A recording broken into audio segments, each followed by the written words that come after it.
చంద్రబాబు నాయుడు గారు ఇవాళ వెళ్ళడం కానీ ఇందాక జగన్మోహన్ రెడ్డి గారు మాట్లాడిన మాటలు కానీ ఈ రెండు చూస్తే మీకు ఏమనిపించింది అనేది ఒకటి. రెండవది అమరావతి మీద జరుగుతున్న ఆ విష ప్రచారం నేను చూపించాను, ఫోటోలు చూపించాను.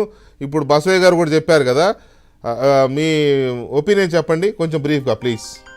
ఫస్ట్ ఇందాక జగన్మోహన్ రెడ్డి గారు వారు మాట్లాడిన తర్వాత నాకు అర్థమైంది ఏంటంటే చంద్రబాబు నాయుడు గారు గడిచిన 36 గంటలు 48 గంటలు నిద్రాహారాలు మాని ఆన్ ఫీల్డ్ ఆయన ఏ విధంగా ప్రజల కోసం పరితపిస్తా పనిచేస్తున్నాడో మనం చూసాం.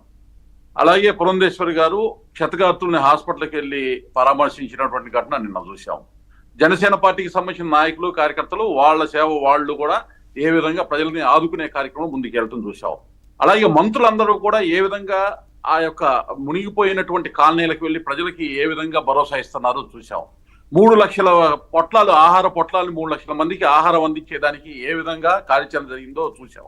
అయితే ఇందాక ఆయన ప్రెస్ లో మాట్లాడుతున్నప్పుడు చూసిన తర్వాత గతంలో ఒక సినిమా ఒక డైలాగ్ ఉంది, ఎవరి పని వాళ్ళు చేసుకుంటున్నారు, ప్రధానమంత్రి పని చేస్తున్నాడు, ముఖ్యమంత్రి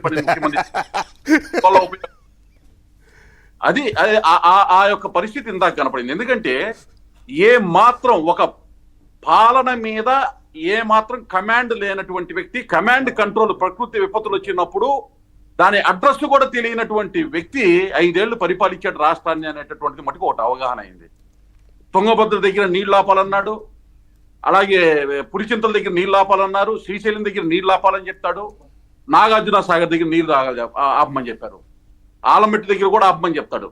ఈయన మానసిక స్థితి చూస్తా ఉంటే ఏంటంటే ఆకాశంలోకి వెళ్ళి చంద్రబాబు నాయుడు గారు మేఘాలకి చిల్లు పెట్టి ఈ వర్షాన్ని కూడా 30 సెంటీమీటర్లు కురిపించి ఈ రకమైనటువంటి ప్రకృతి వైపరీత్యాన్ని ఈయనే సృష్టించాడు. ఇది ఎందుకంటే మ్యాన్ మేడ్ విపత్తు అనే మాట ఆయన అన్నాడు. ఏ మాత్రం మినిమం సెన్స్ ఏదైనా ఉందా? ఏం జగన్ నీ వల్ల ఉపయోగం ఈ రాష్ట్రానికి అని అనిపిస్తుంది ఇవాళ ఆయన మాట్లాడినటువంటి మాటలు చూసిన తర్వాత. ఇంత అవగాహన లేనటువంటి వ్యక్తి, ఇంత అచేతనమైనటువంటి వ్యక్టి 74 సంవత్సరాల వయసులో కూడా అర్ధరాత్రి పూట నిన్న 12 గంటలు దాటిన తర్వాత ఆయన క్షేత్రస్థాయిలో సింగ్ నగర్ కి వెళ్ళినటువంటి పరిస్థితి, మళ్ళీ ఉదయాన్నే 7ంటికి 8ంటికి వెళ్ళినటువంటి పరిస్థితి.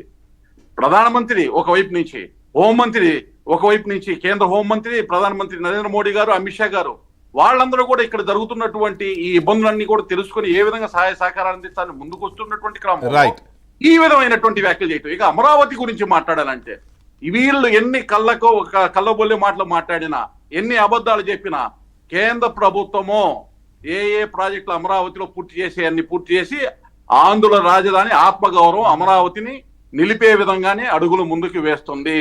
ఇటువంటి చిల్లర ప్రచారాలకి ఏ విధంగా ఉపయోగం లేదు, సమయం వృధా వీళ్ళకి ఇటువంటి రైట్. శ్రీనివాసరావు గారు మీకు నేను ఒక ఇన్పుట్ ఇస్తా. ఇప్పుడు ఆయన ఏమన్నాడు, తుంగభద్రని శ్రీశైలంలోనూ నాగార్జున సాగర్లో ఆపేసుకుని ఉంటే, ఇటు మూసీ నదిని పులిచింతల్లో ఆపేసుకుని ఉంటే, బుడమేరు గేట్లు తెరవకపోయి ఉంటుంటే ఏదో చెప్పారు కదా ఇందాక.